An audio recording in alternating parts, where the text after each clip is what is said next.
Hey, this is Fr39daguyz podcast with Juju G. Like always, my name is Julius Alexander Solis. 150-353 is my Department of Correction number. My BOP number is 12559-027. My plan was to have a guest on here today, but my guy BD Mike from 91st, he told me, he was like, man, folks, when I heard you talking, he's like, I don't know how to describe it, but it was like I was hearing the Bible. He's like, folks, you gotta do one or two more episodes by yourself. So I will have guests, but not right now. Folks wanted me to have my own podcast, still describing myself. With my dude, I got a lot of good reviews. My dude Rico, me and bro had a conversation for like 30, 40 minutes.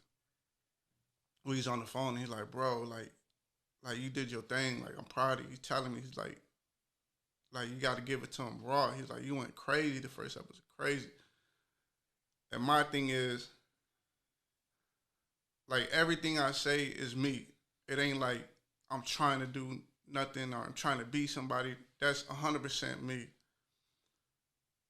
For example, one time in the joint, this dude named 49, Vincent Clifton, rest in peace.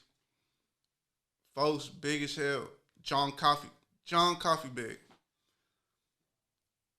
Folks, he owed me bread. And like in the joint, when people owe you bread every commissary day, folks take all day to pay, every commissary, all day to pay. So I started noticing, like, man, it take you all the way 10, 11 o'clock to pay me my bread. So come the next commissary day, I make it a mission. Like, man, I ain't going for that shit. And folks, my height, 6'3", big as hell, 270, big as hell, John Coffee. So come commissary day, I wait till like 3, 4 o'clock. I'm like, I ain't going. I pull up on them. I'm like, hey, G, where my bread at? Like, you owe me and shit. You take all day. Like, you ain't have to wait for your bread. Why do I got to wait for my shit? You steady having me wait all day, all night for my bread when you get your shit when you want it. Whatever you want, I give it to you right then. And I got to wait for you to pay me. No, it ain't like that. So he like, I got you, G. My bad, don't trip. So I guess he felt like I checked him. He big as hell. So he spent back on me. So I'm counting my bread. So folks like, hey, G, we got a problem. I look, he laced up, he booted up. I'm like, what you mean? He's like, we got a problem. So I stand up. I'm like, what's up? He's like, G, you came at me crazy. Nah, G, you owe me my bread. Give me my bread look, I can't come at this little dude, little weak dude or a little soft dude some type of way and then come at you all timid. Oh, G, can I have my... Nah, it don't work like that, folks. I don't know how to be nothing else but you. Everything I do is me. Like, I don't know how to fake, phony kick it. Like, everything I do is me. I don't try, I don't act. This is me. It's 100% authentic.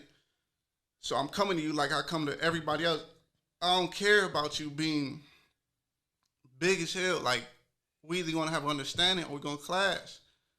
So when folks told me, like, do your thing on the next episode, like,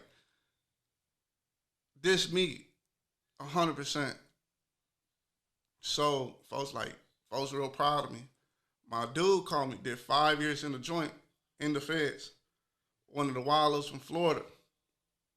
He told me, like, damn, bro. Like, I damn near cried. A couple of people called me like that. Like, damn, I cried. Like, it damn near broke me. He's like, because I'm still stuck. He's like, bro, like, it's hard for me to get a job. I got to work 2, 3 bullshit jobs just to make it. He just lost somebody. Condolences. So he going through, what I'm saying? Like, he's telling me, like, he's stuck. Like, he's like, man, bro, like, folks, I wish I was still in the joint sometimes, like, because I'm steady stuck. Like, I can't get out of it. And I try to tell him, a couple things, but, folks are, like, real stuck. So it just reminds me of something like, in the joint, it's like every time a motivational speaker comes, because shit like that happens in the joint, like a motivational speaker or someone to cheer us up or whatever, a concert, like we do our own talent shows or something like that. So a motivational speaker come one day, and usually those are just kicking spots. Like your guys meet up, the white dudes, the whatever, every group, organization, whatever, everybody meet up just to kick it with their guys. So I go over there, of course, tell everybody, hey, sign up just so we go out there and kick it. So that's what I'm doing. And just so happens, something grabbed my attention. Like it's a lady. Something grabbed my attention and I see her juggling and doing all this, you know what I'm saying? But she started to grab poles and juggle it on her hand, like balance it. So as she's balancing it, she's like, there's this trick to it. You have to look at the top. You have to. She's like, every time you look at the bottom, and it's a big stick, she's balancing it in her palm. Just like how we used to do when we were kids. You know, you try to hold the broom in your palm, balance it, whatever. So she tells us, look, every time you look at the bottom,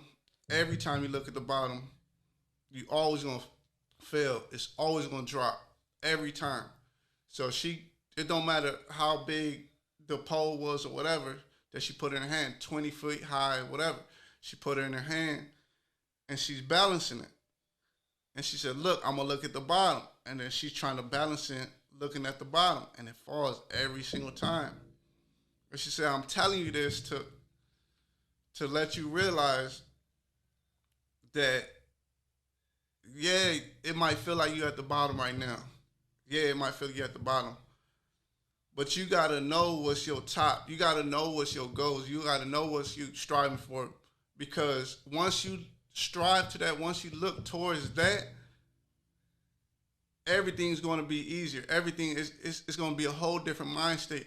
Because if you steady looking where you at, of what you've been through, you always going to fail. You can't get where you're going if you steady looking back. If I got a mission and I got to go somewhere, it will be impossible for me to get there looking back. It's impossible. Or just looking down at my feet. And when she's saying this, I get to thinking about it. And like my bottom is dark. My bottom, just like other people, my bottom is like, it's a lot to deal with. It burdened me physically. I could feel it physically like a weight. You know, one of my brothers got killed, but they were looking for me. So that's something I live with. They were looking for me, and even afterwards, they thinking like, yeah, we killed him. But it was me. So like, I had to call my mom. Like, hey man, like, how I'm shot, whatever. And I hear on the phone, what you do? Ooh, you got my son shot, this and that. But that's something I live with. I was on the street, just like other people. I just, thank God I made it. I was on the street, stretched out. On the street, stretched. Shot in my mouth, shot in, I couldn't walk. My leg, like, it was done. I couldn't move. So I'm trying to get up with all my might. Blood coming out, teeth, everything coming out my mouth. Gums. I thought it was over. I laid down. I thought it was over with. You can still see the scars right here. When I caught this case,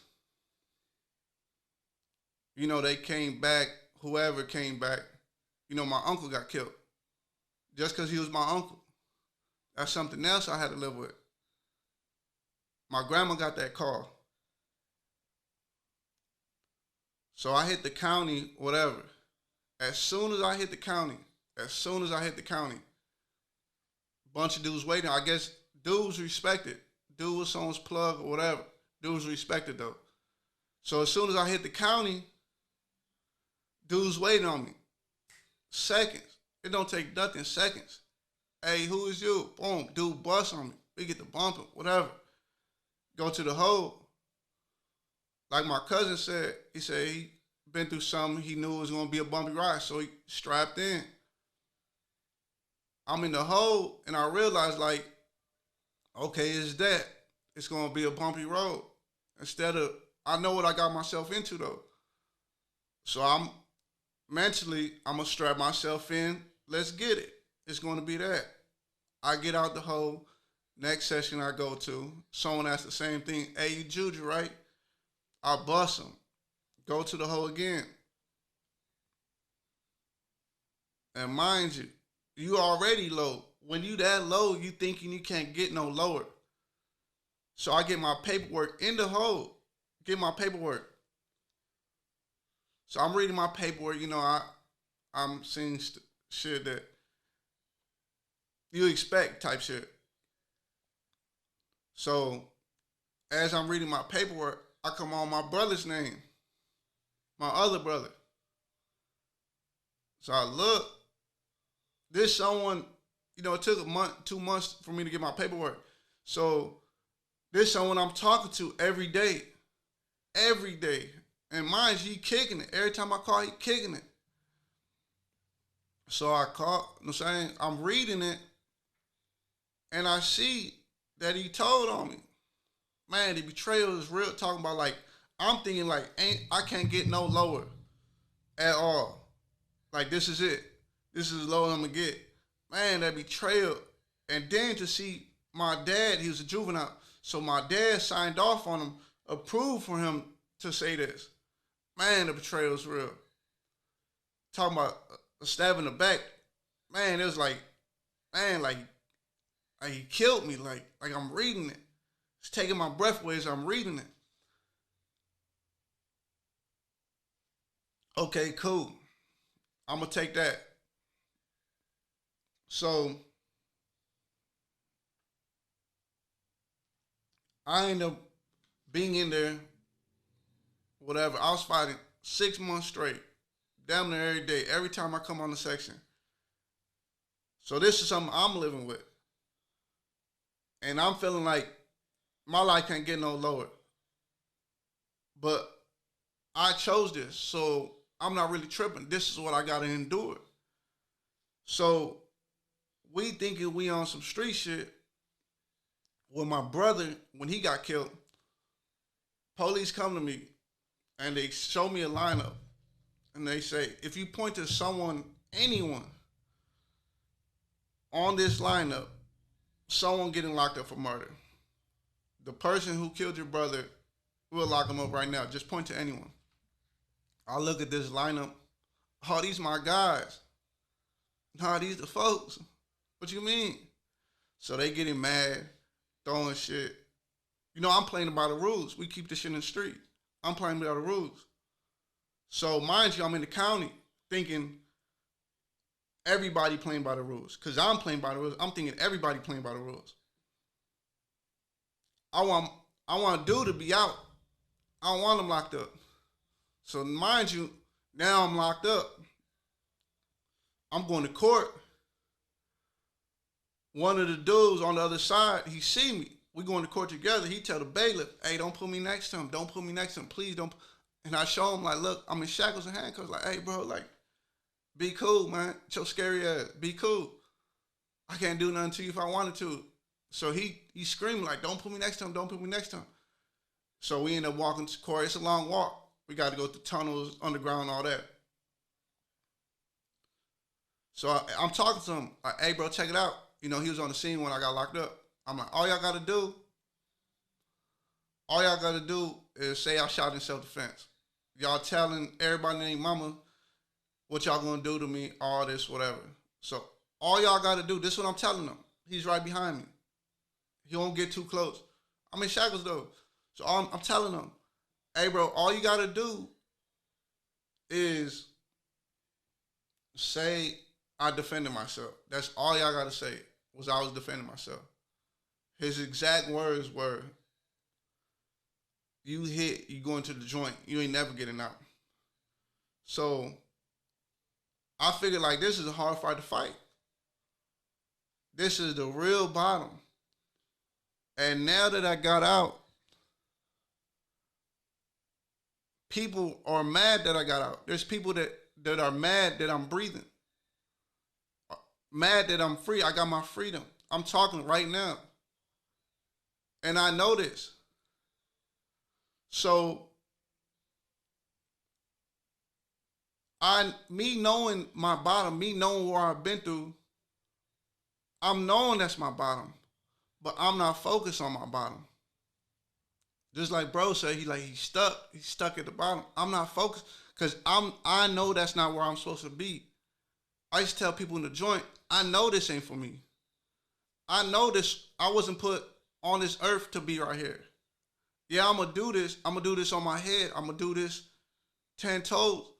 But I know this isn't where I'm supposed to be. I'm supposed to be out there.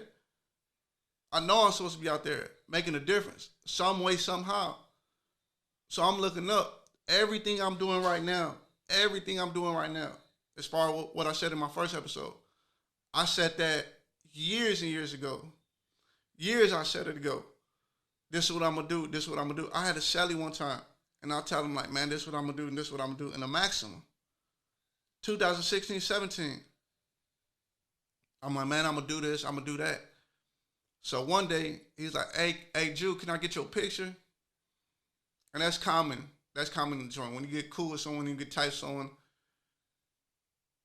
you give them a picture you from visit, I'm saying, or you take a picture at the rec building, and you give it to him, you know what I'm saying, write something cool on the back. So he asked for it. So when I give it to him, he's like, nah. He's like, could you put your signature on it? I thought that was weird. So I signed it, though. I'm like, why'd you ask for my signature? So bro tell me, he's like, man, because I wanted to be the first person to have your autograph. He's like, I see it in you. Other people tell me that too. My people tell me that, bro and them tell me that. But this isn't a joint. This is my Shelly someone that don't know nothing about me told me this. And as much as everybody else believe in me, as much as they want to see me succeed, I believe in myself more. Not to say that they don't believe in me at all. I believe in myself more than that. Because I knew it. I used to tell bro, like, I'm going to make my mark on this world. And he like, how? I'm like, watch, bro. I'm in the joint talking on the cell phone. Bro got me a cell phone. I'm in the joint. Still in the joint. Like, bro, I'm going to make my mark on this world. And people see that in me. But no matter how much people see that in me or believe in me, I see that in myself. I feel like I know what I'm capable of because I see my top. Even in there, I'm not focused. Once I heard her say that, I'm like, I'm not going to focus on my bottom because I'll be stuck just like how bro is. So like I said, like I'm trying to get people out of that jam, whether it be mentally, physically, spiritually, whatever. And I know what my top is. I know I'm supposed to be here for a reason. And I just tell dudes that in the joint all the time. Like, I don't feel like I got a ceiling. All I'm telling people is to focus on your top. Your bottom is bad enough. I know what it's like to be at the bottom. I know what it's like. It's bad. It's hard thinking about tomorrow or the next day or what you're gonna eat. But I know, I'm saying, like, I done starved before. I done went out with a bunch of things. So it's not me just saying, like, telling people this is what I've been through. Don't focus on your bottom because you're gonna stay at the bottom. I want all the guys free. Everybody free. In their mind, from their struggles. We don't embrace the struggle to stay in the struggle. We embrace the struggle to overcome it, to realize that that's where we came from. We proud of overcoming the struggle. And I see my top. I'm steady focused on my top. No matter how bad the day is, I'm here. I got brothers, friends, cousins that ain't here, that ain't breathing, that's under the ground. I got bros not coming home or got a long time to come home. So every day I wake up, I'm winning. So I'm counting, that's a blessing. The most underrated blessing is making it home every day, because every day someone ain't make it home. Every single day. Every single day somebody ain't make it home. So I go to sleep and thank God for another day. I wake up and thankful that he woke me up, because someone ain't wake up. And with that, I'm saying free the guys. I'm always gonna say free the guys. Free the guys, free the guys, free the guys. Free Tello, free Jew, free LA, free Black, free Burns, free Fat Boy, free Half Dead, free Baby Lord, free King Bravo. I'm always gonna yell free the guys till they all free. Long live the guys, rest in peace the guys. I'll see y'all next episode.